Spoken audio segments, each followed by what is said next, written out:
The views and opinions expressed on this program are those of the participants and do not reflect the views of BronxNet or the program underwriters.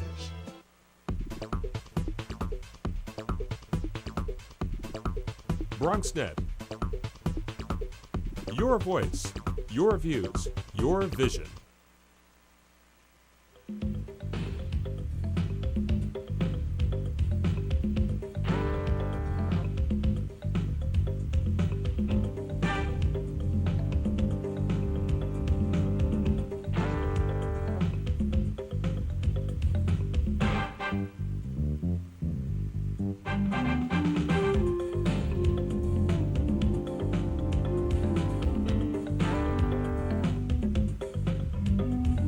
Good evening and welcome to BronxTalk, now in its 17th year, one of the city's longest running TV talk shows. We welcome your phone call tonight. Please join us at 718-960-7241 and you can have your say. As always, you can also email comments to us at bronxtalk@hotmail.com and we'll read those on the air during a future edition of our program. Well, tonight's topic is, in a word, education. Teachers and tenure, charter schools, the closing of schools, education budget cuts, PCBs in our schools, and more. Plenty of issues, and we'll get to as many of them as we can. Please join me in welcoming back to Bronx Talk. They've both been on the show, but not together. The Bronx representative on the panel for educational policy, Monica Major. Good evening. Thank you for joining us. Good evening. And the Borough President's Director of Education and Youth Services, Jesse Mojica. Good evening, and thank you for joining us. Good evening. So much to talk about. Let's start with the closing of schools, and we'll just looking at the high schools, Kennedy, Columbus, Lehman. These are names that are part of the legacy of the Bronx. People relate to the Bronx because of the high school they went to. There's also talk about my alma mater, DeWitt Clinton, being next.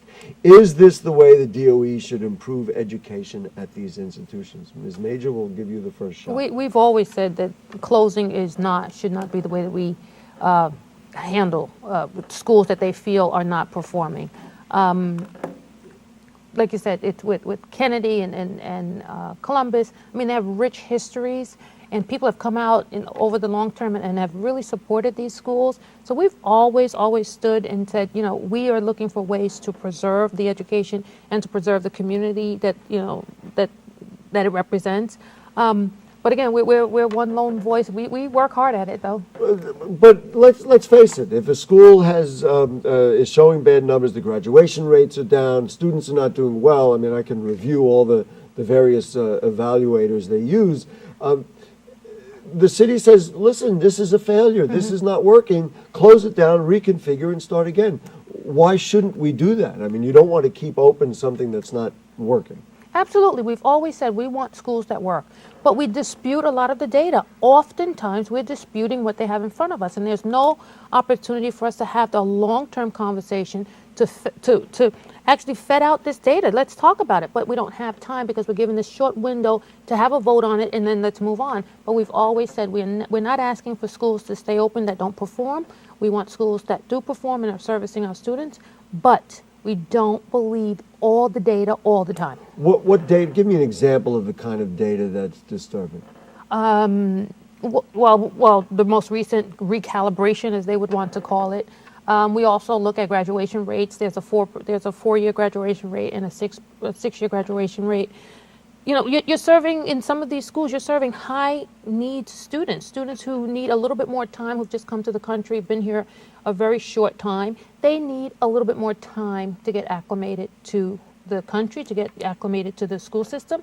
And those schools should be given that opportunity because they are graduating these students, but not maybe in that 4-year time frame.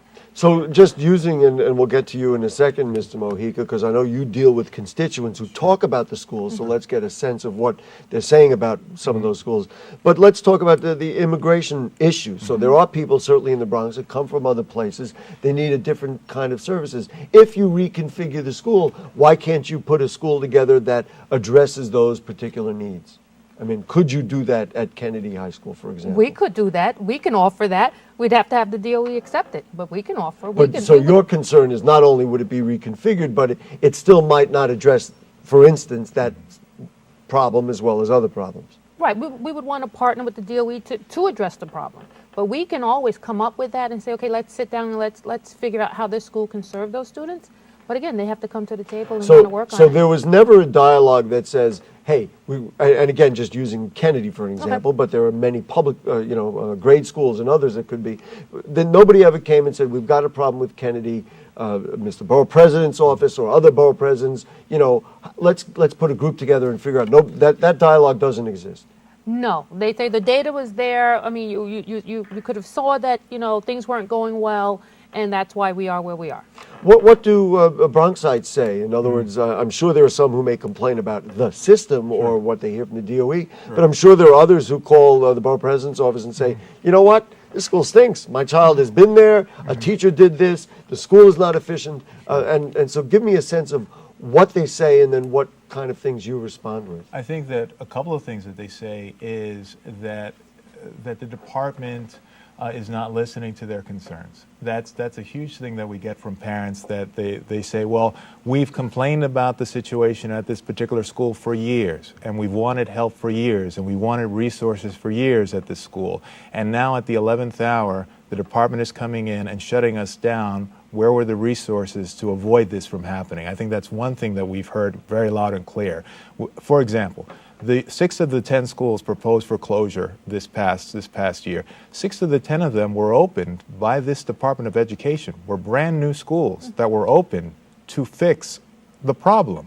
And now, years later, they're being closed. So there is a concern from parents that this one-size-fits-all, this closure, this is not the answer to fixing problems. That why isn't the department actively in the school resolving issues and not coming in at the very end to dismantle a school, and then those very students that they aim to help are not helped by the schools coming in because they're not going to be going to those brand new schools coming in.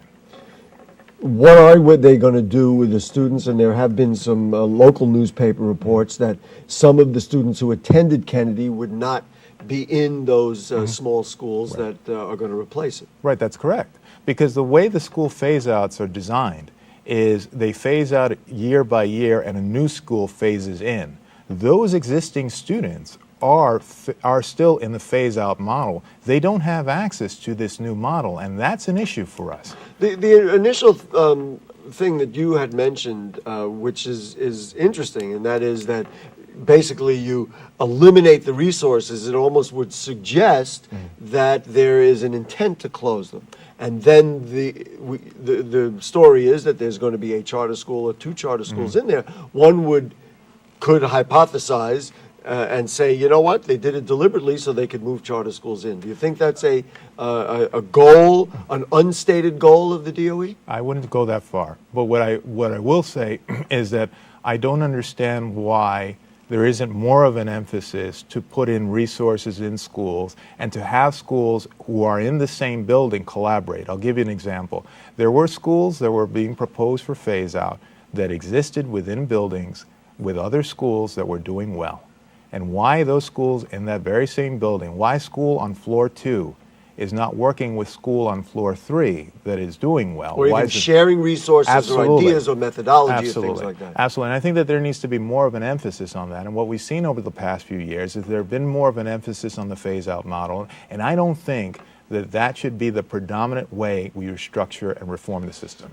Ms. Major, in the panel for educational policy, there are representatives from each borough and certainly representatives from the mayor's office as well, of course, as the chancellor.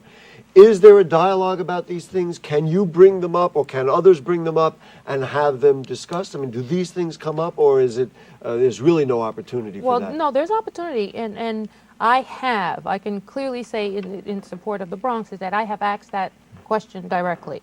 Why does it seem like you are starving a school, and we call it starving, when you are slowly removing the resources and then you get to a crisis stage where the school is not functioning? I've asked that to the panel, to this chancellor, and they are looking into it. And of course, the DOE would not say that that's what they do, but it, again, as I've mentioned, it could give the appearance that that's what you're doing. Even though you may not be doing it intentionally, it seems that way when resources have been slowly pulled away from a school, and then you get to a crisis stage where the school has to close. And that we from the Bronx standpoint, we have talked about that. You know, just back to what Mr. Mojica had said, we were told, and this goes back way back to the creation of the Century Schools, that the small schools, and the original one in the city of New York, I believe, was at the former Monroe High School. Small schools were the answer. Well, now small schools allegedly were the answer at JFK High School, and many of the other schools were broken up in that way. If those didn't work out, and now the whole building has to be reconfigured, can the public have confidence that the next alignment, whatever it is going to be effective? Do you have confidence, or are you concerned? I'm concerned because you've hit the point, and that's what we hear from parents, is that we need something beyond the same old answer for every situation. And I think every situation is unique. And we need to have a different modalities to be able to fix situations at schools. But right now, what it seems to me is a primary way to fix schools with this Department of Education is to phase them out and to close them. And I don't think that that's going to reform our system. If you look at the gains that have been made over the past few years, there have been incremental gains that have been made. We need more than incremental gains for our students. We need real teaching and learning. That's what we need to get back to. And I think that the reform movement has kind of diverged from that. And now we're in a situation where it may work, it may not work. And we can't give may or may not to parents. We have to give them a firm plan and a plan with the resources behind it. And Gary, I just want to add to that is that in the Kennedy situation, this is the first time also that the Bronx, as a borough, we have asked that to have Kennedy monitored for all the students that are remaining there, and throughout the closure. Is that closure going to take 4 years to phase it out? It takes years, yes, it does. And we want complete oversight of that school every step of the way. We want parents to be notified, students to be notified. We want the services to remain at a level that these students are graduating, and we want them. No one's asked for it, and this is the first time that we have put that forward. Is your concern in the case of Kennedy and even at Columbus or any of the other schools that they would, in essence, now during this downsized period, that they would actually starve the school, and that the children, they are just as valuable as the children who will be coming in 4 years, that they won't have the resources that they ought to have? I mean, there's a chance it could happen, but we're trying to minimize that. That's why we're asking for the first time ever that the DOE start to monitor phase-outs. And Kennedy was the school, and we're hoping that now they're going to choose others, but that they will monitor this school in the next 4 years. Do you think they will do that? Absolutely. We know for a fact that they're working on it, sure. During the State of the Borough address, the borough president announced a plan for an educational summit. I think he said it would be in the fall, that he said it would be in part, and this is a quote, about expanding charter schools. Are charter schools the answer? I guess we'll start with you, Mr. Mojica. Is this part of what you see, and certainly the borough president's vision is for solving the problem? So if you're stuck with phasing out a school, which now has been voted on, this is a way to transform them so they work. Charter schools are part of the answer. I mean, we're supportive of charter schools. Charter schools are part of the answer to help reform the system. You look at the amount of parents that are on waiting lists to get into charter schools. It really indicates that there is a demand for them. Choice is what the borough president is talking about. We need to give parents choices. We need to give them a myriad of choices of the best possible educational outcomes for their students so they can access them. And charters are a part of that answer. Are they the entire answer? Absolutely not. You know, there are many answers to this, but charters definitely play a role. Okay, let's do this. We're going to take a short break. We have phone calls waiting. We'll be right back. We're talking education with the two people who really are involved in it most in the borough president's office. We'll be right back. More Bronx Talk right after this. How you doing? I just want regular, no sugar today. You got it. Megan, you're a tramp. Ryan Fitch told me you guys made out. Everybody knows. He says you're the most desperate girl he knows, besides your mom. How many boyfriends does she have anyway? Lots? That zit is huge. Zit face. Ugly.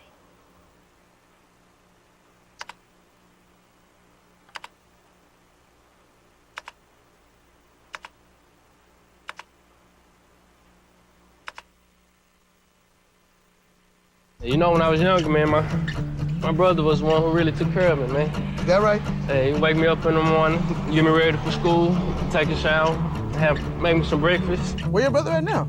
Oh, you know, all right. I get lonely, nobody to talk to. I felt like quitting school. He looked at me dead in my eye. He told me, if not for me, do it for him. Give Josh and our class of '08 the boost they need to graduate. Join us at boostup.org. Okay, apparently we've had some audio problems, and so we took the break so that we could fix those problems. Hopefully it's better right now. So just going back to the question about charter schools, the data is, I think, inconclusive about whether charter schools are really the answer. How do you make sure that if you open a charter school in one place or another, that it really is one that's going to work, as opposed to one that is a cookie-cutter charter school that is maybe temporarily has some great ideas, but doesn't have the kind of staying power that you really need? I mean, the charter schools need to be monitored. They need to be monitored rigorously. And they also need to open the door to all students. I think that one of the criticisms with charter schools is that they're not accepting the most vulnerable. They're not accepting our English language learners or special education students. I think that when a charter goes into a particular district, they need to understand the needs of that district, the population of that district, and frame their charter to meet those needs and be held accountable for them. I mean, the issuer of the charter needs to be in there, needs to be holding these schools accountable, and when they're not performing, something needs to happen. Interventions need to happen. You know, I realized that I'd asked Mr. Mojica the question originally about whether there was, an agenda, so to speak, to close a school and then ultimately open a charter school, which would, in essence, put some of the control of it into private hands. And we know that there are people making money off of charter schools. You're closer to some of the people who are making those decisions. Do you feel like there's an agenda to kind of transform the system in a large way toward privatizing them so that somebody's making a couple of dollars off it? Or more than a couple of dollars? More than a couple of dollars. Again, I read the papers and same thing, and again, that is what people are talking about, the privatization of public education. And it's a concern it should be a concern of everyone's. Whether individual charter school operators are making more money or not, I really wouldn't know. But I don't get that sense on the panel that there's an agenda. Yeah, they make sure that sentiment is not there. Not there. Are you comfortable, and I realize both of you are in essence coming from the same office, but are you comfortable with what you're hearing about the idea of charter schools and with the borough president talking about expanding them? I'm all for anything for choice across the board for everybody. Again, my issue again is the same with Jesse's, is that if we are going to make space for more charter schools to come into the Bronx, I think they should all find ways to minimize the conflict between space sharing, such as we'd love to have more charter schools come in and build their own buildings. That would be great, and that would cut down a lot of the conflict. And I think renovate buildings like PS 31. They sure can. They have a lot of funders who can probably help them with that. And secondly, they must educate all the students. There is and they must maintain that. Yeah, although of course I don't want to spend a lot of time because I do want to get to the telephone. But of course, the notion of selectivity, and some people get in and some people don't, that doesn't sit well with the idea of a community-based school, because some of the children in that community, while their neighbor may be going to that school, they may, of course, go somewhere else. Let's go to the telephone. I think the first was Mark from Pelham Parkway, so let's say hi to Mark. How are you, Mark? Hey, Gary, Ms. Carter, Ms. Mojica. Mojica, I'm sorry if I mispronounced your name. I have a couple of statements, and then I have a question to ask. One statement I have is, our school system isn't... That's not my TV, Gary. I know. Somebody should lower the volume there. Go ahead. Do we have him? Oh. We don't have him? All right. Let's get him back. Don't go away, Mark. We'll get you back there. One of the things that charter schools are distinctive is that they circumvent some of the union rules. And now we get into the question of teachers. How much a part of the problems in our schools are caused by tenure and union obligations. Ms. Major, we'll start with How you. much? Well, because it's being portrayed literally on the front pages of our newspapers that this is the problem. Teacher tenure, teachers have been there too long, as well as the union contract needs to be rewritten because it's those teachers who are there too long and become dinosaurs that are hurting our children in the school system. How much of the problem in our schools is because of that? I'm going to answer it from a parent standpoint, and it sounds like a lot of rhetoric. And from a parent standpoint, we go into a school and we just want the best teacher.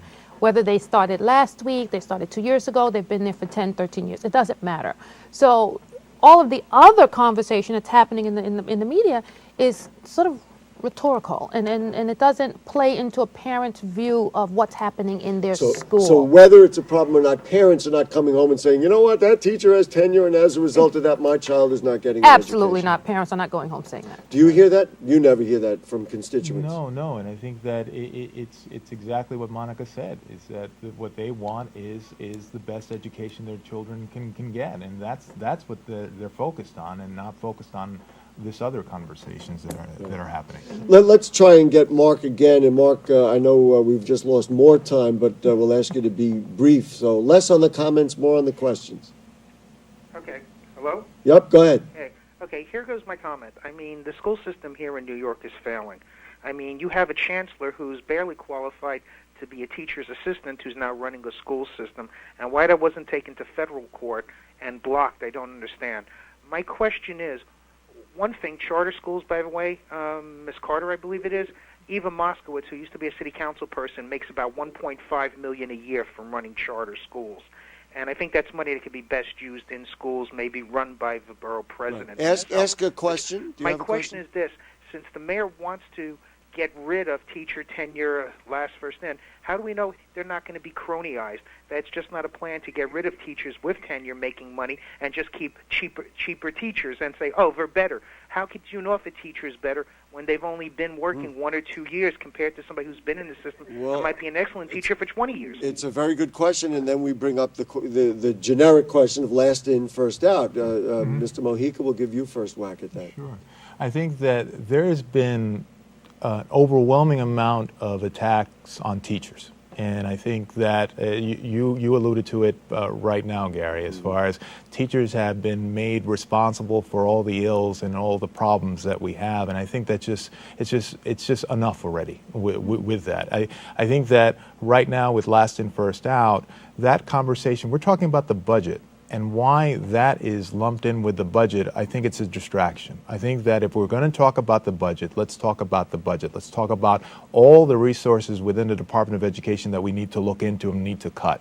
And I think that this conversation about last in, first out, there's just too many questions with regards to how to reform it, how to do it, and I feel it's a distraction.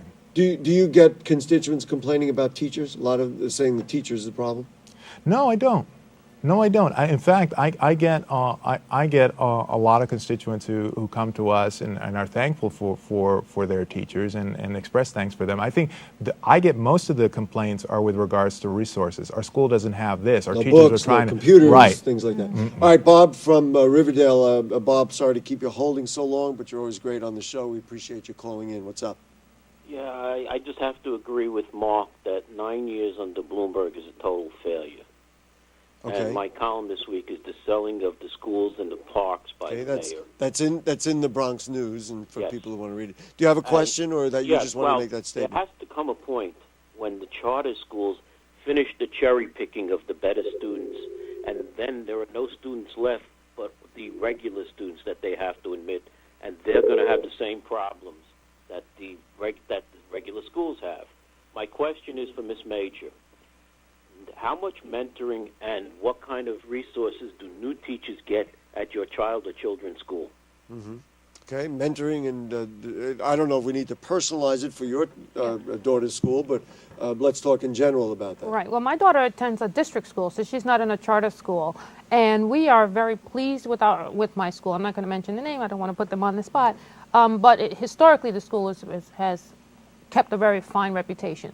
In terms of mentoring, and again, and she's in the gifted and talented, so I have seen this, and it's a new gifted and talented. So I have seen where the teachers are coming in, and as they're building the programs, these gifted and talented regular classroom teachers are being mentored to become G&T teachers. So I do see that. It's a general track. Yeah, well, they now have to be trained to teach gifted and talented. So I do see that happening in my school. I do see my principal taking a real concerned and very, very good track of making sure that the teachers are mentored. So we don't have, again, it goes back to, as a parent, we don't have that issue. And to answer your question earlier, I find that questions regarding teachers are when parents have a problem with the teacher, they take it to the principal. Now, only if it continues and if the principal doesn't do anything, somebody tug my shoulder and say, or even call the borough president's office. But most teacher complaints go straight to the principal. Mr. Mojica, we're going to give you the last word, and we're going to let you play chancellor and mayor, and now that we have control of the schools. Give me an overall vision. We got about 45 seconds. An overall vision of what we need to do from this point forward to improve schools in the Bronx. I think what we need to do is come up with a Bronx plan, and that's what the Education Summit's all about. Is we need to come up with a cohesive plan that involves education in the classroom, teaching and learning within the classroom, sharing of best practices, and really talking about bringing in resources to our schools. Resources, technology, libraries, access to the latest and greatest. Do you believe the resources are there? I mean, Public Advocate de Blasio said that you could move the monies instead of cutting teachers, cutting some of the consultants who are doing technical work. Are the resources there, and is it a matter of priority? I think it's a fair point that he brings up. I think that's something that needs to be examined. There are a lot of contracts that are out there right now, and I think that we need to really look at how we're spending our money and spend it wisely. You got to be 10 seconds. And I just want to mention that the Chancellor will be in the Bronx March 9th at Evander Childs. The former Evander Childs High School. But she will be here to hear the Bronx concerns on this Wednesday at 6 o'clock. So we'd love to Monica have Major, her. Jesse Mojica from the Borough President's Office, and of course Monica from the Panel for Educational Policy. Thank you so much. And folks, if you have further comments or questions on anything you heard on tonight's show, or anything going on in the Bronx, then email them to us at BronxTalk@hotmail.com, and we'll read those on the air during a future edition of our program. Archives of Bronx Talk are available at BronxNet.org. You click Bronx Talk, it's right on the right-hand navigation bar. You can find it there. Next Monday night, the new editor of the Daily News Bronx Bureau will join us. That'll be a lot of fun. So we'll see you then, or every Monday night at 9 for Bronx Talk. Now in its 17th year, one of the longest-running weekly TV talk shows in New York City. Special thanks to our producer, Jane Filoro, director Michael Arias, the cast of thousands working on the show, and to you, good night. And it's Jane's birthday, they just said. I forgot totally. It's not Jane's, tomorrow's her birthday.